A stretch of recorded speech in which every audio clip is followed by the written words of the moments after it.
ಅಕ್ಕ ಹೇಳ್ತಿರೋದು ಹೆಂಗಸರೆಲ್ಲ ಎಲ್ಲಿ ಮಗ್ಯಾರೆ ಆ ಗಂಡಸರೆಲ್ಲ ಅಲ್ಲೆಲ್ಲ ಓಡಾಡ್ತಾರೆ. ಯಾವನ್ ಮನೆ ಏನಾದ್ರು ಬಿಟ್ಟು ಮೊನ್ನೆ ನೋಡ್ರಿ ಯಾವುದೋ ದೇವಸ್ಥಾನ ಕಳ್ತನ ಮಾಡ್ಯಾರೆ, ಅದೇ ಅಸಮಾಧಾನ. ಈ ಥರ ಇಲ್ಲೆಲ್ಲ ಬಂದು ಈ ಥರ ಇರೋದ್ರಿಂದ ಏನು ಸಮಸ್ಯೆ ಆಗ್ಬೋದು ಹೇಳಿ ನೋಡೋಣ. ಇವರು ಎಸ್ಟೇಟಿಗೆ ಬರ್ತಾರೆ, ಹೋಗ್ಲಿ ಇಲ್ಲೇನಿಗೆ ಬಸ್ ಸ್ಟ್ಯಾಂಡಲ್ಲಿ ಮಲ್ಕೋಬೇಕು. ನಿಮ್ಮ ಎಸ್ಟೇಟ್ ಓನರ್ ಇರ್ತಾರಲ್ಲ, ನಮ್ಮ ಎಸ್ಟೇಟ್ ಅಲ್ಲ ಸರ್, ನೋಡಿ ಅವ್ರದ್ದೇನು ಅವ್ರಿಗೆ ಕೆಲಸ ಮಾಡಕ್ಕೆ ಜನ ಬೇಕು, ಕರ್ಸ್ಕೊಂಡಿದ್ದಾರೆ, ಅದೆಲ್ಲ ಸಮಸ್ಯೆ ಇರೋದು.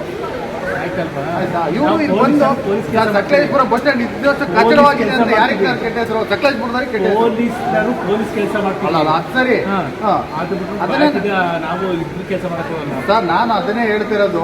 ಇವ್ರಿಗೆ ಹಾಗಾದ್ರೆ ಯಾರಿಗೆ ಇನ್ಫಾರ್ಮ್ ಮಾಡ್ಬೇಕಾರೆ ನೀವು ನಾಳೆ ನಾವು ನೈಟ್ ಎಂಟ್ರಿ ಹಾಕಿರ್ತೀವಿ ಅಂತ ಹೇಳ್ತಾರೆ. ಯಾರನ್ನ ಕೇಳ್ತೀರಾ ನೀವು? ನೋಡಿದ್ರೇನಪ್ಪ ಹೆಚ್ಚು ಕಮ್ಮಿ ಅಂದರೆ ಯಾರನ್ನ ಕೇಳ್ತಾ ಮಾತಾಡೋರು ಕೇಳ್ತೀರಾ, ಅದು ನೋಡಿದ್ರೇನಪ್ಪ ಅಂತ. ಈಗ ನೋಡಿದೀವಲ್ಲ, ಇವ್ರು ಅಲ್ಲೆಲ್ಲ ಓಡಾಡ್ತಿದ್ದಾರೆ, ನೋಡಿದ್ವಲ್ಲ, ಅದಕ್ಕೆ ನಿಮ್ಗೆ ತಿಳಿಸ್ತಾ ಇರೋದು. ಹಿಂಗಿದೆ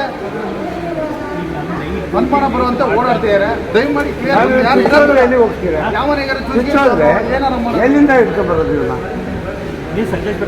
ಹೌದು ಸರ್, ಹೋಗ್ಬೇಕು.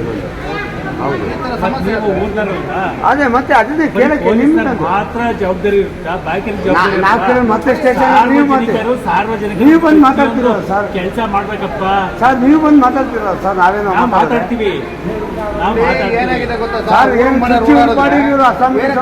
ಓಡಾಡ್ತಿದೆ ಅಂತ ತಗೊಂಡು ಕೂರ್ಸ್ಕೊತಾರೆ. ಅದೇ ರೀತಿ ಓಡಾಡಿದ್ರೆ ಯಾರು ಕೇಳೋರಿಲ್ಲ, ಸೃಷ್ಟಿಸಿದ ಅಸ್ಸಾಂ ಹೋಗ್ತಾರೆ. ಅಲ್ಲಿ ಮಗ್ಬಂಗೀತೆ ಸರ್, ಮಗು ಅಲ್ಲ ಸರ್, ವಿಡಿಯೋ ಮಾಡ್ಕೊಳ್ಳುತ್ತೆ. ಅಟ್ಲ ಮಗ್ಬಂಗೀತಲ್ಲ ಅಲ್ಲಿ ಮಗು ಅಲ್ಲ ಸರ್.